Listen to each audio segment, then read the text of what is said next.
unas palabras para los seguidores de Facebook, del presidente y usted. Sí. Un saludo. Un saludo a todos, feliz de verlos acá y bárbaro. ¿Qué opina de esta nueva, digamos, este nuevo acto del gobierno de igualar derechos? No, es algo que después de mucho tiempo, donde a mí me consta que muchísima gente que nos acompaña estaba absolutamente de acuerdo. Es decir, yo siempre digo que allá por el año 2002-2003 tuve la oportunidad de conversar, dialogar y trabajar en este tema con Juan Castro, que lamentablemente está fallecido, y desde siempre compartimos igualdad de derechos, posibilidades de adopción, el matrimonio igualitario. Obviamente, ahora viene la discusión de una nueva ley de identidad, viene la discusión de una nueva ley de adopción. Las sociedades tienen que ir evolucionando, es decir, hay que ir superando el oscurantismo con igualdad, con inclusión, que eso es lo que elimina las tensiones y permite que una sociedad se vaya realizando. Gracias, compañero. Una más. Vamos para el 2011, ¿no? ¿Camino al 2011? Gracias, Néstor.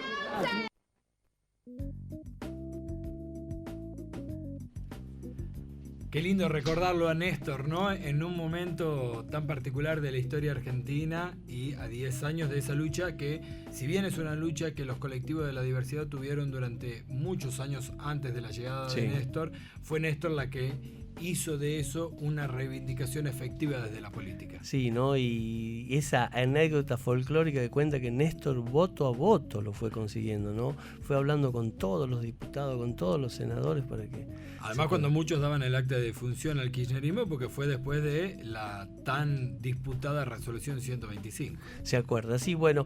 Seguimos en Generación Política acá en Radio Nacional por la 98.7. Le agradecemos a Mariano siempre en la técnica, a Laurel que está haciendo la producción, y se pueden comunicar al 0381 5555 45 son, 109 381 5555 109. Nos dejan sus mensajes, lo vamos a leer a todos. Llegaron muchísimos mensajes, lo vamos a mencionar por lo menos a los que nos mandaron saluditos. Pero por lo pronto tenemos ya en comunicación en el aire, lo íbamos a tener en el piso, pero lo retuvo la gente de Trancas porque anda caminando toda la provincia, ahora que es coordinador del Centro de Referencia del Ministerio de Desarrollo Social de la Nación. Claro. ¿Usted está hablando de quién? De un amigo de la casa, Luciano Cincarini. Luciano Cincarini, sí, bueno, como comentábamos hace rato que Luciano Cincarini es el hombre representante del Ministerio de Desarrollo de la Nación. Y lo tiene el portal Agenda 1 y hoy lo dijo en comunicación telefónica en AM150, lo dijo el ministro de Desarrollo Social de la Nación, Daniel Arroyo, está preparando el ministerio. Vamos a llamarlo una especie de empalme del IFE. ¿Sabe usted que ya en algunas zonas se está pagando el tercero? El IFE, los 10.000 pesos. Los 10.000 pesos. Bueno, ahí se entiende. El ingreso familiar de emergencia. Bueno, dicen, a todo esto, antes de cortarlo, hay que pensar en cómo todo esto se reconvierte en una Argentina productiva. Bueno, para que nos cuente eso, está con nosotros Luciano Cincarini. Bienvenido a Generación Política. Luciano, ¿cómo estás? ¿Cómo le va, compañeros? Buenas tardes a ustedes y a la audiencia de Radio Nacional, ¿no? Qué lindo escucharlos acá en el aire nacional, viendo de alguna manera cómo se puede recuperar voces que estaban calladas, ¿no? En el periodo anterior del gobierno de Mauricio Macri. Una alegría. Así es. Luciano, entrando de lleno al tema, sos además uno de los referentes más importantes de esta provincia del Movimiento Evita y ahora sos la cara visible del Ministerio de Desarrollo Social de la Nación. Tarea que hay que conjugar en una Argentina que empieza a repensar la nueva normalidad post-Macri, post-pandemia. Sí, pequeño desafío, ¿no? Tremendo. Sí, yo creo que también cómo pensamos nosotros el Estado y las políticas de Estado en un momento a donde la economía del mundo es una economía distinta a la que nos tocó agarrar el 2003, ¿no? Porque por ahí nosotros siempre fijamos el parangón con lo que fue el gobierno de Néstor, y bueno, estaba escuchando recién la voz de Néstor en esa entrevista, y la verdad que alguien como nosotros, nuestra generación, que nos criamos de alguna manera bajo el legado de Néstor, es emocionante. Pero bueno, el momento cuando Néstor se agarró en el 2003, después del colapso del 2001-2002, era un mundo a donde los países emergentes estaban ganando terreno, a donde los precios relativos de los commodities a nivel internacional estaban elevados. Habían condiciones en el mundo para que haya un surgimiento de los países emergentes, el BRICS. Distinto del caso de la actualidad. ¿no?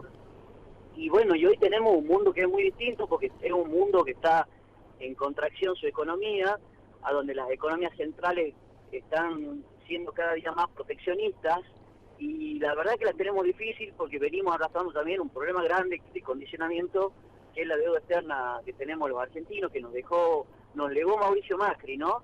Lejos de legarnos escuelas, ampliación de derechos y bienestar de nuestros pueblos, nos legó una deuda de 200.000 millones de dólares, que por supuesto que nos condiciona. Por supuesto que nos condiciona a nuestro gobierno, al de Alberto, claro, al de Cristina, al de Juan Mansur acá en Tucumán, pero bueno, ese desafío está hecho para nosotros, ¿no? Yo creo que el peronismo siempre, de alguna manera, ha utilizado estos momentos difíciles para poder plantear salidas nuevas, ¿no? Esto yo siempre digo que los momentos de crisis nos habilitan de alguna manera a pensar las vías excepcionales y ¿por qué no animarnos a hacer desde el gobierno, del Estado, lo que no se pueden hacer en otros momentos, a donde la normalidad anterior, una normalidad que hay que decirlo, Juan Manuel también, y también, por supuesto, el compañero Trejo que está ahí, una normalidad que yo no quisiera volver a la vieja normalidad. No, para nada.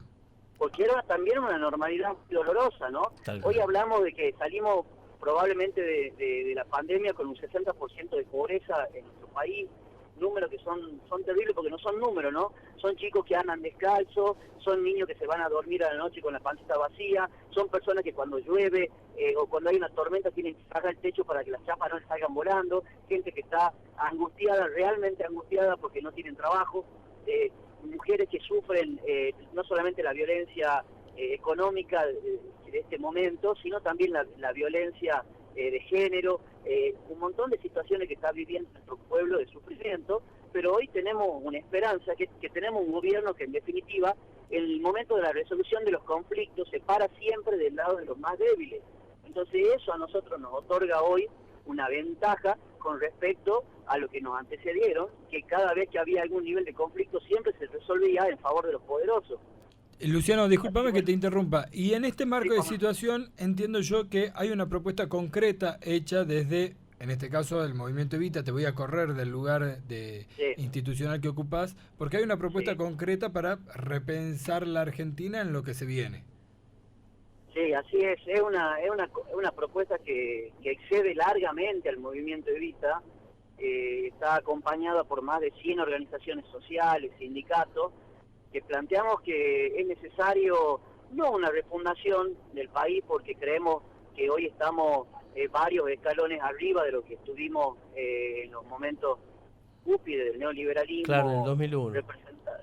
Representado por el Menenato, o todo ese momento difícil para nuestra patria, pero sí que tenemos que establecer, por ejemplo, pautas institucionales para atender los problemas que en donde están insertos los compañeros y las compañeras trabajadoras de la economía popular. A ver, te lo traduzco en números. En Tucumán hay alrededor de 350.000 compañeros tucumanos y compañeras, vecinos, vecinas. Hola. En la economía popular. Sí, así es, en la economía popular. Claro. Acá en Tucumán hay 350.000 personas que han recibido y están recibiendo el IFE. Claro. Que es un aporte de emergencia, pero que nosotros planteamos ese IFE, transformarlo no en una asignación universal, sino una asignación al trabajo, un subsidio al trabajo, porque nosotros necesitamos generar puestos de trabajo, porque no solamente por el recurso económico, el recurso monetario que necesitamos que nuestro pueblo tenga para generar para dinamizar el mercado interno, sino también porque es el gran ordenador social. Tal cual. Entonces, ahí está el desafío nuestro de corrernos del lugar de que el desarrollo social es para hacer solamente asistencialismo. Por supuesto que ese es nuestro rol y es muy importante, pero fundamentalmente, y lo dice Daniel Arroyo, nos lo dice Emilio cada vez que puede, que la mejor y más potente política social es la generación de empleo. Ahí está el desafío. Y en ese marco, discúlpame, vuelvo a tu rol institucional ahora, porque también sos la cara visible del Ministerio de Desarrollo Social de la Nación acá en Tucumán. Entiendo yo que ya se están laburando con algunas herramientas en ese sentido. Sí, estamos trabajando, en realidad, en este marco que mientras dure el IFE están un poquito paradas todas nuestras políticas, porque vamos a hacer una transición de ese IFE a través del potenciar trabajo, a través del mano a la obra, a través, por ejemplo, de una herramienta muy potente que se oficializó la semana pasada, que es el RENATEP. Y me dirán, ¿qué es el RENATEP? Sí. ¿Y qué tiene que ver con el momento del país, la desocupación? Bueno, el RENATEP es el Registro Nacional de los Trabajadores y las Trabajadoras de la Economía Popular. Ajá. ¿Y para qué sirve ese RENATEP? ¿Quién se puede inscribir? Y si yo me quiero inscribir, ¿para qué me sirve inscribirme en el RENATEP? Bueno, este es un registro nacional que está con el apoyo del Gobierno Nacional, dentro de la estructura del Ministerio de Desarrollo Social de la Nación, a donde nosotros planteamos que es el registro a donde podemos visibilizar o organizar la demanda de alguna manera de lo que está necesitando hoy nuestro pueblo, y principalmente del 40% de la población que está viviendo en la pobreza, ¿no? Claro. 40% de la población, y si hablamos en términos de la infancia y lo que somos peronistas, peor. siempre recordamos que Evita nos enseñaba que los únicos privilegiados de nuestra patria, la patria peronista, tienen que ser los niños, y hoy lamentablemente la pobreza infantil supera largamente el 50% en la Argentina. Entonces, este registro lo que queremos hacer es visibilizar estas realidades para poder asistirla desde el Estado. Totalmente. Pero ¿cómo la vamos a asistir desde el RENATEP?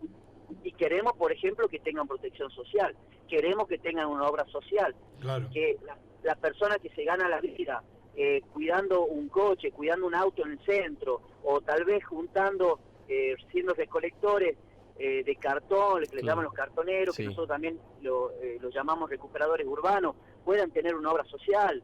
O por ejemplo los motoqueros, que hoy se ha constituido en una rama de una actividad laboral muy importante en un momento donde la virtualidad ganó terreno. Esa virtualidad tiene un límite, y ese límite lo rompen lo que son los cadetes, los motoqueros. Claro.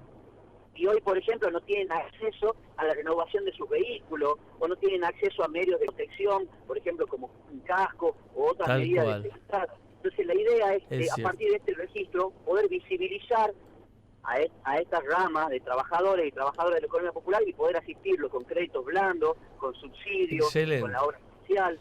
En definitiva, ampliar derechos. Luciano, muchísimas gracias por comunicarte en Generación Política y por supuesto te esperamos siempre en el piso para que nos sigas ampliando. Te agradecemos la comunicación y ahora vamos a conectarnos con Buenos Aires con las noticias.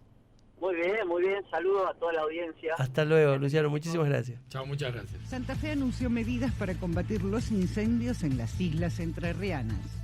El secretario de Protección Civil de la provincia de Santa Fe, Gabriel Gasparuti, se refirió a la situación en las islas entrerrianas